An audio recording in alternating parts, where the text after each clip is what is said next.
This is one video where you will not hear me saying, oh, easy peasy, this is so easy. No, this is actually terrifying.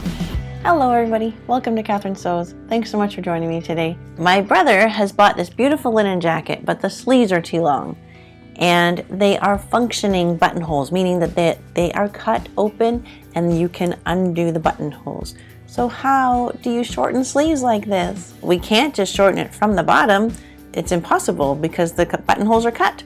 Anytime I'm stuck on an alteration, I turn to my favorite alterationist on YouTube, and that's my fellow Canadian Downtown Tailoring. She's absolutely awesome for any kind of alteration. So I looked at her video and I'm gonna try out her technique. I'll be taking off the sleeve, shortening it from the top of the sleeve, and then putting the sleeve back on. Now, I must love my brother a lot, and I must love a good challenge because that honestly sounds like no fun at all. I'll be sharing with you the same technique that Downtown Tailoring showed in her video, which I will link below. And if you haven't already checked out her channel, you have to. She's just wonderful. So check her out. But here, I'm going to put her technique to the test. For removing the sleeve, she says to make a little thread mark right where all the seams are, which I think is a very smart idea.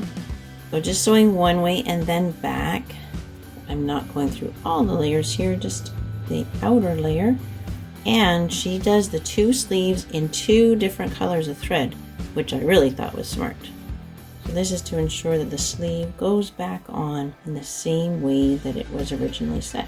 So some of these stitches are on the sleeve and some are on the body of the jacket. And so with all my little thread marks in place, now I can start removing the sleeve. Because this is a summer weight linen jacket, it's not fully lined. So it's quite different in its construction. Oh, little thread chains here holding the underarm shield in place. I can replace those thread chains later. Carefully opening up this seam. There's a lot going on in this seam. It's a complicated seam. And there's very small seam allowance here, very small. And this linen, I bet, frays a lot. So I might be in big trouble here already. In any fully lined jacket, and also in this only partially lined jacket, you'll find this little opening. That's the last seam that they close up when they finish the jacket. That might make things a little bit easier. So you'll find that on any lined jacket, and it's your way in. This is called the sleeve head, and it just gives extra support to the top of the sleeve.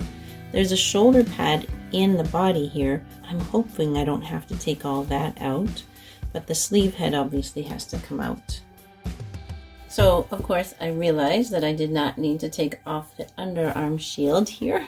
That can just stay attached to the body, so that's gonna go back on. So because this jacket is just partially lined, like it just is lined at the shoulder, it's a different technique from what Downtown Tailoring used. There are gonna be some differences here and maybe some extra challenges.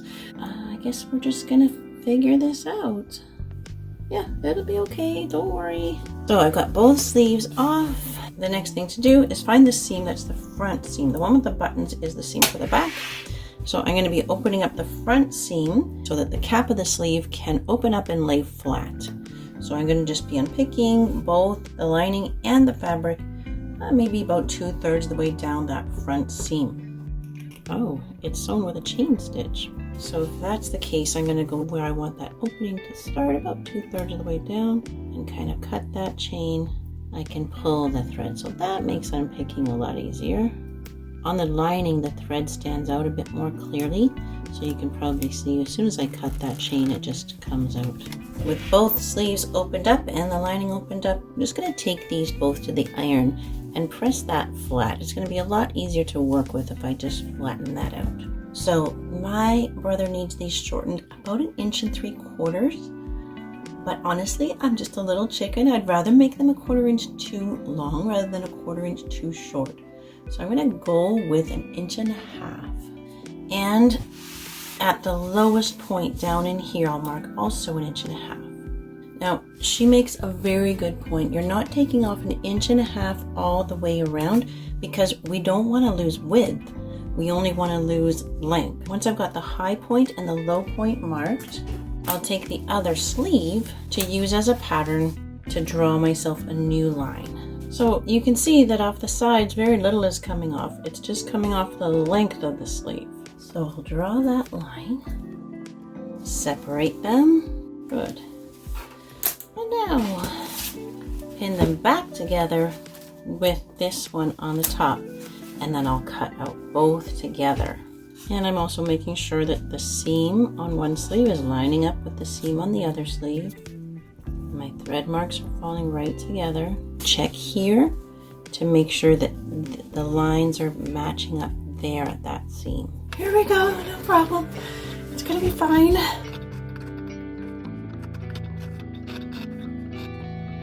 Okay, phew. So, the sleeve is now 1.5 inches shorter.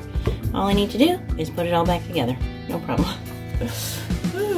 I will start by sewing these bits back together, except I have to leave a gap on both linings.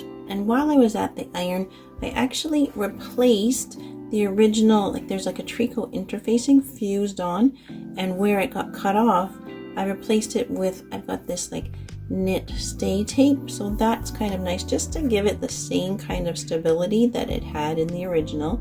Then I sewed a long stitch, like a gathering stitch, to help me ease the sleeve back into the armhole. I did that stitch on the fabric and on the lining. So now it's time to sew the sleeve back together, but you might have noticed that I cut off my little thread markings that I went to the trouble of doing.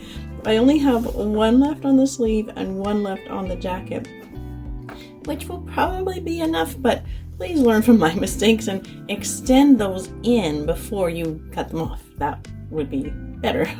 Okay, so here we go. So this thread marking here will match up with the seam here. So just having those two thread markings should do the trick. The color coding was a very good idea, because at least I know I've got the proper sleeve going in the proper way. That thread marking will go to the seam up here. So with a couple of pins in place, I can now flip it to the inside. I'm going to sew the sleeve just to the outer fabric, and I will take care of the lining later. So I want to get the lining out of the way. Anytime you're setting a sleeve, you want to do lots of careful pinning. This is the shoulder pad. It's like microscopic. If you had a really big built-up shoulder pad, you would definitely not be able to sew right through all the thicknesses. But this is such a thin one, there's like so much going on that I kind of just want to keep it all together. I think I'm going to sew the sleeve through all thicknesses. So that means even more careful and patient pinning to make sure all those layers are sitting properly. It's a little scary still. Okay, I'm gonna try that. I'm just gonna sew around this circle. This is the sleeve going through all thicknesses. Then I'll reattach the lining.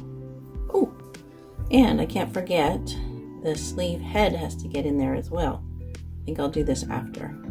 So I always like to have the sleeve side up so I can see and make sure I'm putting it through with no puckers. Making sure my edge stays together here.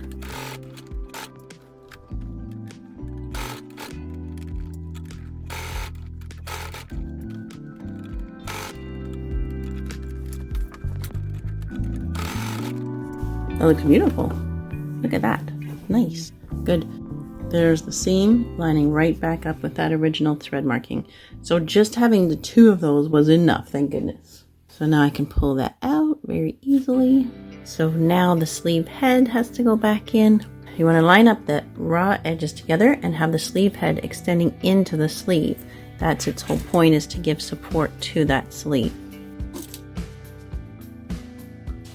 Just go around the edge of the sleeve head.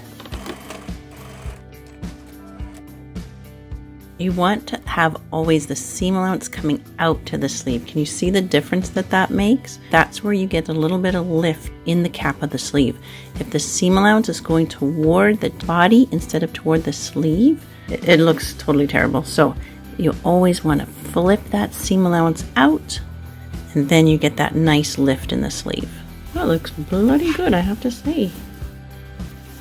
Okay, so now all I need to do is sew the lining back into place, which sounds easy enough. I think it would be easy enough to sew it from the outside by hand, but let's just try to sew it by machine, because remember I've got that opening here in both sleeves, and the purpose of that is so that you can sew this part from the inside.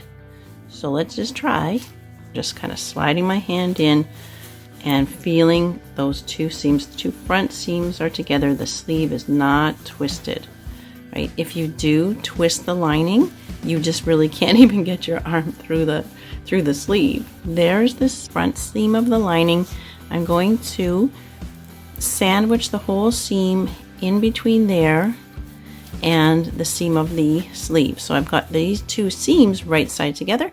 It just has the whole body, I guess, in between there. Double checking one more time. Yes, the sleeve is not twisted. We're good. All right, so I'm going to hold this together while I reach in through that opening and try to grab those two same seam allowances. There. Cannot let go of this. If I let go of that, I'm in trouble and I gotta start all over again. Okay, so that's anchored. And now this is where things are starting to get ugly. The idea here is to be able to sew around this same circle, but with the lining in place as well, so that I'm sandwiching the whole body in between the lining of the sleeve and the outer sleeve. And you see how this is suddenly heading south rapidly, because I'm trying to sew around a tube that has another tube going through it. I think I'm only going to be able to sew a couple inches in here and then maybe come at it again in another direction, or maybe I'm just going to sew it by hand from the outside. I'm going to try, but I'm definitely not going to be able to get around the whole circle. This is nightmare territory. Oh. Yeah, it's going.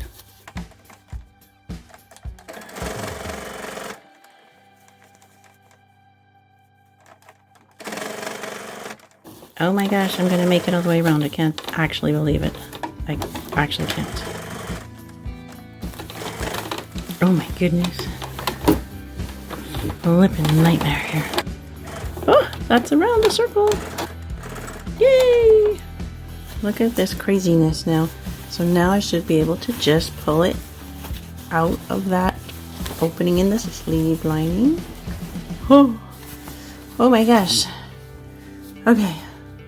Well, it's a little ugly, but I did get around the circle. If I can do it once, I can do it again.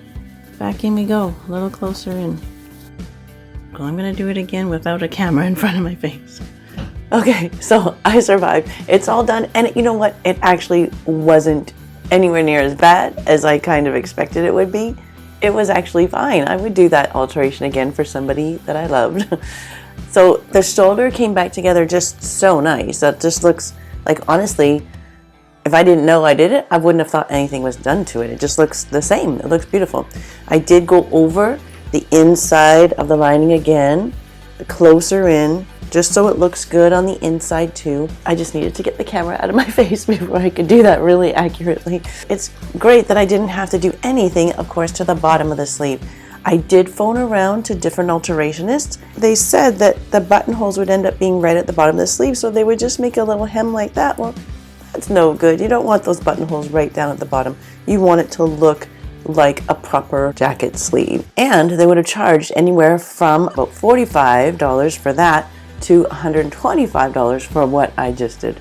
And so it's definitely worth doing. So I'm not going to say that that was easy or for beginners. It definitely was not. But if you have some sewing skills and if you want to take that challenge on, it really was not anywhere near as bad as I thought it would be. And it looks fantastic, I have to say so myself. For a future video, I noticed that this pocket is a patch pocket that's sewn with all of the stitching on the inside. There's no external stitching around the outside of that patch pocket. I learned how to do that years ago. It's a super cool trick. If you want to know how to do that, put it in the comments below and I'll make a video on that. It's a really cool trick. If you learned something, and I definitely learned something, you know what you gotta do. You gotta hit that subscribe button for me, give me a thumbs up, and leave a nice comment. I'd love to hear from you. Thanks so much for joining me today, and until next time on Catherine Sews, you take care.